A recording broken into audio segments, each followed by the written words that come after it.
Well, how did I hit a 25% booking rate? How did I book more calls for every lead that I got in my pipeline? If you clicked on the video, that's probably what you're wondering and how you can do it and replicate it for yourself. Because if you're at a 5 to 10% booking rate right now, that needs to increase. And you can increase that to 20, 25% within a few days if you implement this process. Now, why should you listen to anything that I say? Well, after booking over 16,000, nearly 17,000 meetings on the calendar, I feel like I can share some lessons that helped us raise our booking percentage. In fact, there were over 700 meetings booked in just the last month. And one thing I need to touch on and clarify is that the 700 calls we booked in March, these are qualified calls. So we know that they actually have the money to afford this, and they're also qualified on their pain and kind of their intention and their desire to actually fix this problem. Now, this might be obvious to some of you, but why do you even need to increase your booking rate? What does it actually do? Well, the booking percentage is at the top of your funnel, right? So what does this mean? This means that you have a high cost per call if your booking rate is low. This also means you have a high CPA. And even if you aren't running ads and you're not spending money on boosting posts or running ads, that means that your whole process is inefficient where you're wasting your time. So if you're not wasting money, you're wasting your time, which is also valuable. Because we actually were dealing with the same exact problem around 2 months ago. Our cost per acquisition, cost per new client, was extremely high. It was around £1,000. It averaged around 900. So that's over $1,000 per new client acquired. And that's because we weren't booking enough calls with the opportunity we have. We didn't really know how can we even book more calls for the leads, for the opportunity that we have incoming. Once we understood this, once we understood how do we raise the amount of calls we're booking for the same amount of leads that we have, that's when our cost per acquisition, our cost per new client, went down to as low as 250 here. This is, by the way,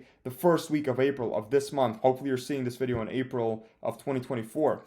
And then it averaged out at around 350 for the rest of the month. And then what this did to our ROAS, or our ROI, it brought it up to 8.5, and then it averaged around 7 for the rest of the month. And the same thing can happen with you, whether, again, you're spending money on ads or you're spending your time to book calls, because your ROI and the time you're spending to book calls is obviously going to increase if you can book more calls for the same time that you spend. So here are the 3 steps to increasing your booking rate as soon as you implement these steps. And the second one, in my opinion, is the most important. So here's the first principle. You have to understand, where is your traffic actually coming from and how warm or cold is your traffic. Very, very simple, but some people just don't understand this enough. And it's actually something that we have to balance out and separate in our funnel to be able to increase our booking rate. So there's a few main traffic sources, and there's probably a few that I didn't even mention here. So there's ads, there's short form, right? IG, TikTok, Shorts, Facebook, warm outbound. So this is people liking your posts, maybe commenting on your post, following you, right? Following you on Instagram, following you on Facebook. There's also cold outbound. There's also long form, YouTube, right? You're watching a long form video right now. Now, what does this all lead to? You need to understand what is the different pain scale of your prospect coming in from all these different sources, right? If you're going and doing outbound, a lot of the times the prospects might not even have that much pain in the first place. So you're messaging them and you're kind of probing if they have enough pain. If people are coming to you, that's when you can measure pain, right? More pain means more urgency and more desire for a solution. So you're basically becoming a doctor, right? You have to diagnose what these prospects are going through, because more pain means more desire for them to change.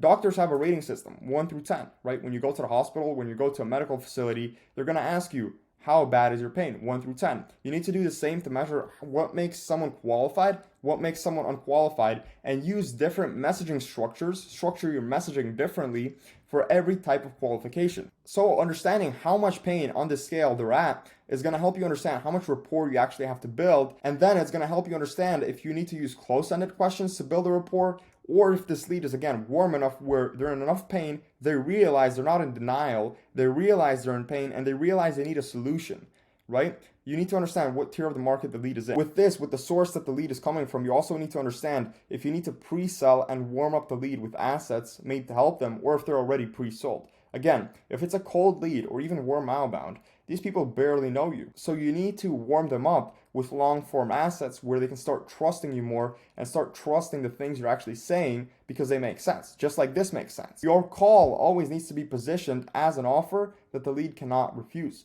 So you need to know 3 things before you make that pitch for the call. Number 1, there's their why. What is the real reason for them wanting to change? So when you know that real why, that real pain point that's making them want to change, you need to understand, why do they have conviction that they will succeed this time around? These people have probably tried something before, so why do they have conviction prediction that now when they're going to get on a call with you, they might succeed this time around. This is going to create more commitment from the people you book. And this is going to help you with a call pitch. You also need to understand how can you help them avoid the mechanisms that failed them in the past. When you're speaking to people, you can't be booking them and trying to sell them on the same mechanism that didn't work for them before. So here's a call pitch structured around this pitch and how it would look. Awesome. So to be honest, we can have a more in-depth chat over the phone so I can give you a few actionable steps on how you can lose XKG. I'm using a weight loss coaching example, right? As soon as possible without having to rely on any mechanisms they've tried before that failed in the past, by taking a personalized approach to eat what you love while losing weight so that you can finally feel confident, their desire, right? You need to understand their desire about yourself when you look up in the mirror while shopping. Does that sound fair? Very, very personalized call pitch that people cannot refuse. If you need any help optimizing your scripts or messaging or understanding a little bit more on how you start conversations with these different leads, there's a whole guide. It's 44 pages, completely free guide.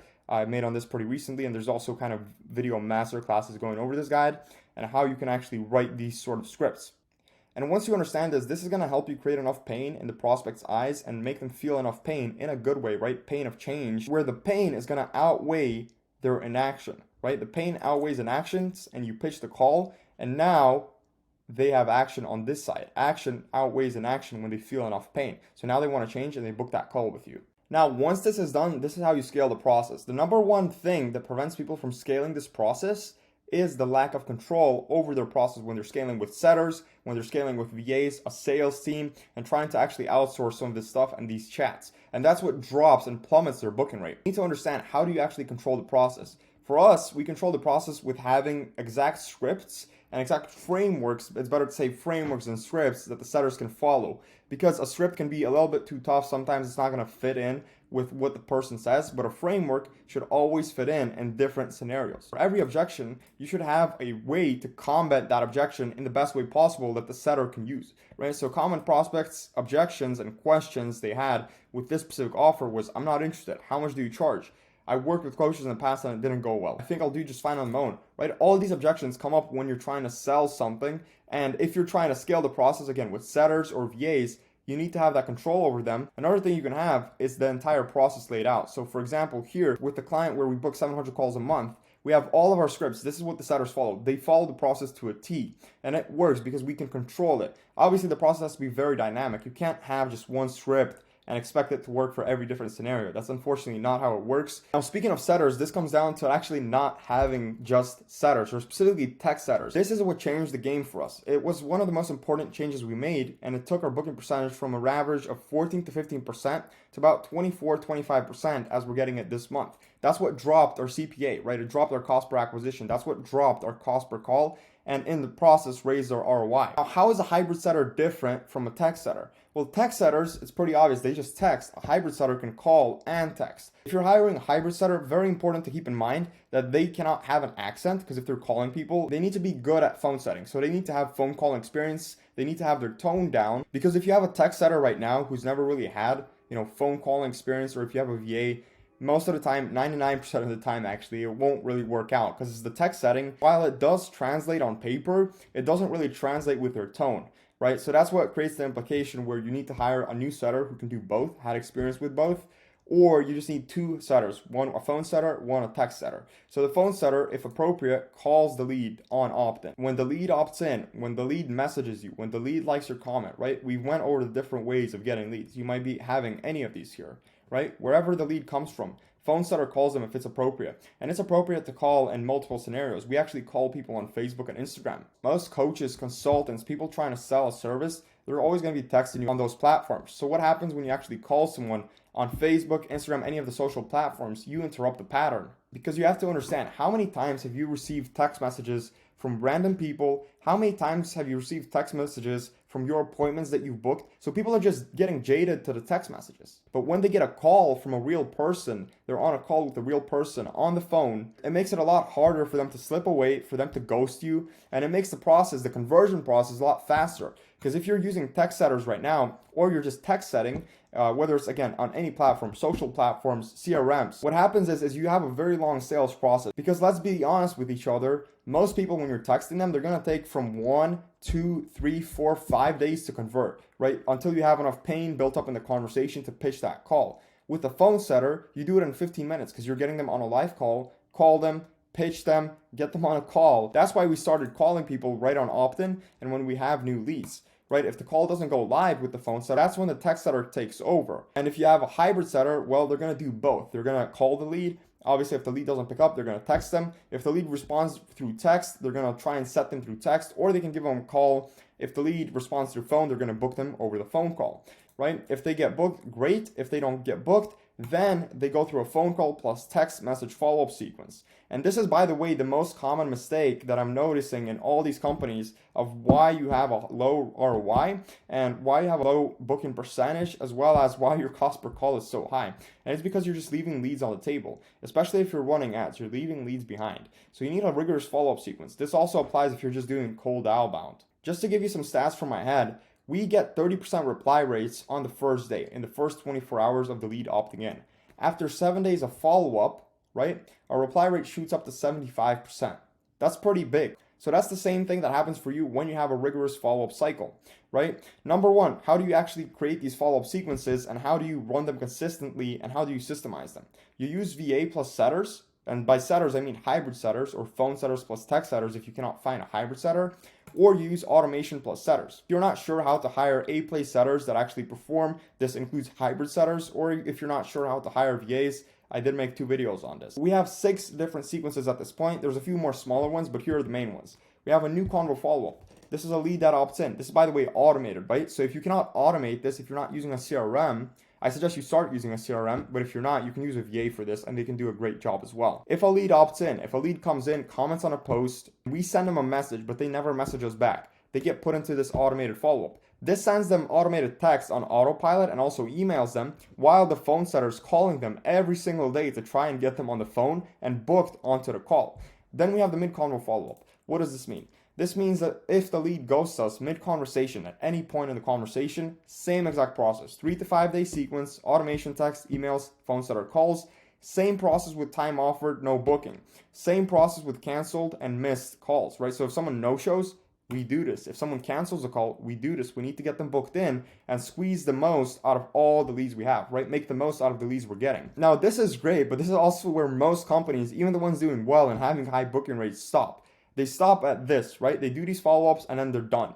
So what you have to do is have a follow-up sequence that goes forever. Whether it's just through emails or text and emails, I recommend that you do the latter, text and emails. So it's a quasi-periodic sequence, which means it sends them messages at any given point between 5 to 10 days, and it never really stops. It texts the prospect and it emails the prospect. You have to consider like your prospects and their situation. If you don't get someone on the phone and if you don't help them change, usually, most of the time, they won't help themselves change. That's unfortunate, but it's the truth.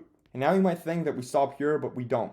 What we actually do is we run a reactivation sequence every 6 to 8 weeks, and I suggest you do this as well, messaging all the leads who ghosted us or didn't convert, and we invite them to a free valuable challenge or a webinar. What this does is provide value for completely free and how they can achieve their desired outcome.